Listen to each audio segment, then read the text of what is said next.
Welcome to my YouTube channel. Today I'll be taking you on quadratic equations. And at the end of this lesson, you should be able to solve a quadratic equation using factorization method. Let's consider this quadratic equation. X squared minus 25 equals to 0. If we are to solve this quadratic equation, the first thing you need to check is whether this 25 is a perfect square. What is a perfect square? A perfect square is a number that has a square root. 25 is a perfect square because the square root of 25 equals to 5.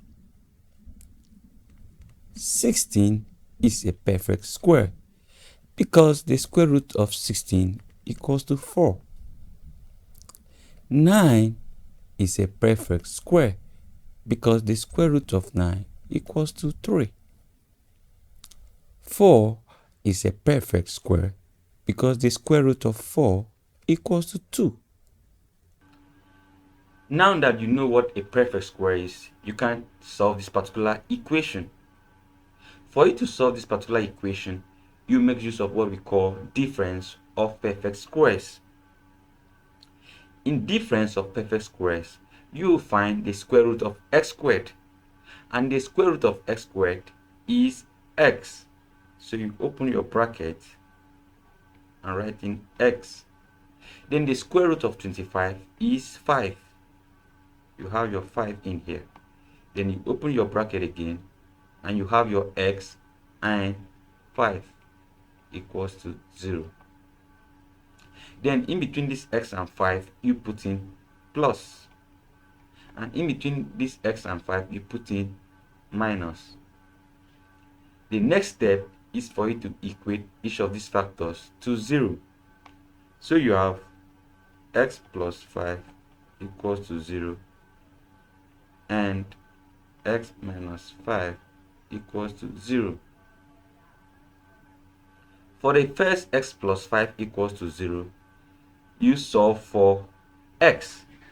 So for you to solve this for this x, you can either add negative 5 to both sides. So if you add negative 5 to both sides, you have x plus 5 minus 5 equals to minus 5. And positive 5 minus 5, you have x equals to minus 5. This positive 5 and negative 5 will cancel. So you can solve it that way, or you will just take this positive sign 5 across this equality sign and it will change to negative 5. So this is what I mean. X plus 5 equals to 0. X equals to this positive 5. When it crosses equality sign, it will change to negative 5. Then, having done with this part, you also go over to this part. You have your x minus 5 equals to 0. And if I go with this second method, my x will be 5, because this negative 5, when it crosses the equality sign, it will change to positive 5. So my x is minus 5 and 5. Then for us to check if we are actually correct, this is what we do. Here you substitute this negative 5 to this equation and check if you have 0. So let's do that quickly. You have negative 5 plus 5 and negative 5 minus 5. Negative 5 plus 5, this will give us 0. So when 0 multiplies this negative 10, you have 0, because negative 5 minus 5 is negative 10. So when it multiplies 0, everything will be 0. That is correct. Then let's consider this other one.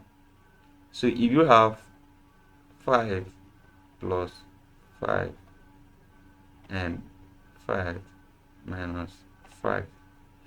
5 minus 5, this is 0 and this is 10.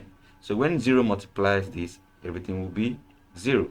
So we are correct. Alright, let's consider this other example. 2x squared minus 98 equals to 0. This is a quadratic equation. Then we have to check if 98 is a perfect square. And since there is no square root for 98, so 98 is not a perfect square. So what we are going to do now is to divide every part of this equation, every term here, by the coefficient of x squared. And the coefficient of x squared is 2. So dividing through by the coefficient of x squared, that is 2, we'll have 2x squared divided by 2. Then minus 98 divided by 2 equals to 0 divided by 2. So 2 will cancel 2. You have your x squared minus, and 98 divided by 2, you have 49 equals to, and 0 divided by 2 is 0. So this forms another equation. Then 49 here is a perfect square because the square root of 49 is 7. So since the 49 here is a perfect square, we can solve this particular equation by making use of difference of perfect squares. So this is what I'm saying. This square root of x squared here is x. So we have our x in here. And the square root of 49 is 7. We have our 7 here. Then we open another bracket. We have our x and what? 7 equals to 0. Then we can bring in our plus in here and minus. So equating each of these factors to 0, we have x plus 7 equals to 0 and x minus 7 equals to 0. So solving for x here, we can use our second method of solving by taking this positive 7 across the equality sign, and it will change to negative 7. So x equals to what? Negative 7. And when we come over to this other side, we can take this negative 7 across this equality sign, and it will change to what? Positive 7. So your x equals to what? 7. So the two answers are x equals to negative 7 and x equals to 7. You can check if you are correct. If you substitute negative 7 into this particular equation, it will give you 0. And if you substitute 7 into this particular equation, it will still give you 0. Alright, without wasting much time, let's take our third example. Here we have 4x squared minus 36 equals to 0. 36 here is a perfect square. Then you have 4 here is a perfect square because the square root of 36 is 6 and the square root of 4 here is 2. So without wasting much time, we are going to make use of our difference of perfect squares. So let's open our bracket. Square root of 4 here is what? 2. And the square root of x squared is what? X. Then the square root of 36 is what? 6. We close our bracket and open it up again. Copy the same thing, 2x and 6, and equate them to 0. So in between these 2x and 6, what you have to do is put in your plus and you put in your minus. Remember, the square root of 4 is 2. The square root of x squared is x, and the square root of 36 is 6. You just repeat whatever you have in here. here in this bracket, then you have your plus here and you have your minus here. So can equate everything to 0. Okay, the next step is to equate each of these factors to 0. So you have 2x plus 6 equals to 0 and 2x minus 6 equals to 0. So let's solve for x here. The first thing is, if 2x plus 6 equals to 0, what we have to do is we take this positive 6 across this equality sign and it will change to negative 6. So you have a 2x equals to negative 6. Then we divide both sides by the coefficient of x, which is 2. The coefficient of x here is 2. So we divide both sides of this equation by 2. So you have 2x over 2 and this over 2. So 2 will cancel 2, and you have your x equals to what? Negative 6 divided by 2, you have your what? Negative 3. Then you go back to this side. You have your 2x minus 6 equals to 0. So if this negative 6 crosses this equality sign, it will change to positive 6. So you have your 2x equals to 6. Then you divide both sides by 2. So you have this over 2 and this over 2. So 2 will cancel 2 and your x equals to 3. If you insert any of these values into this particular equation, everything will be 0. So if you put in 3 here, 2 times 3 is 6. 6 plus 6 is 12. Then if you put in 3 here, 2 times 3 is 6. 6 minus 6, this place will be 0, and 0 will multiply this and everything will be 0. The same thing will apply if you put in negative 3 into this particular equation. Let's consider a trinomial. If you have x squared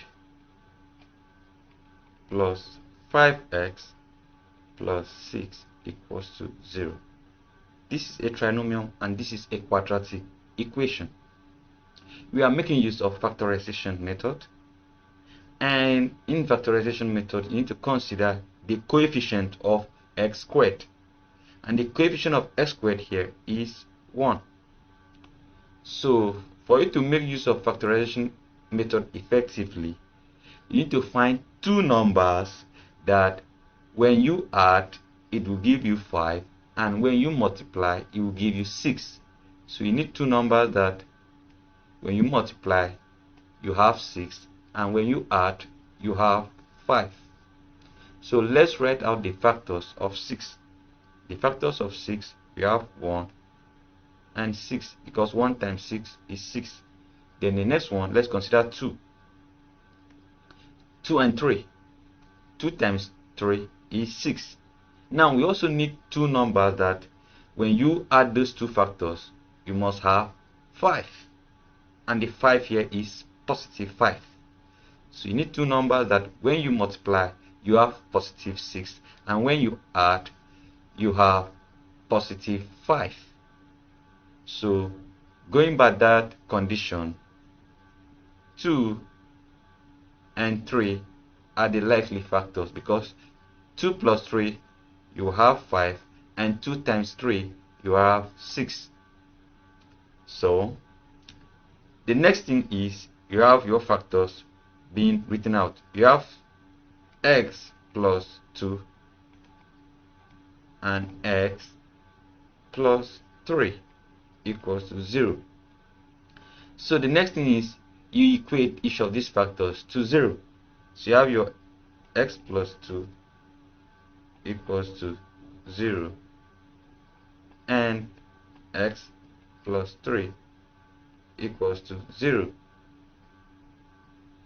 So if you have x plus 2 equals to 0, the next thing is for you to solve for x. So your x equals to, when this positive 2 crosses this equality sign, it will change to negative 2. And when this positive 3 crosses this equality sign, it will change to negative 3. So you have your x equals to negative 3. So the two answers are negative 2 and negative 3. If you insert any of these answers for x here, you have 0.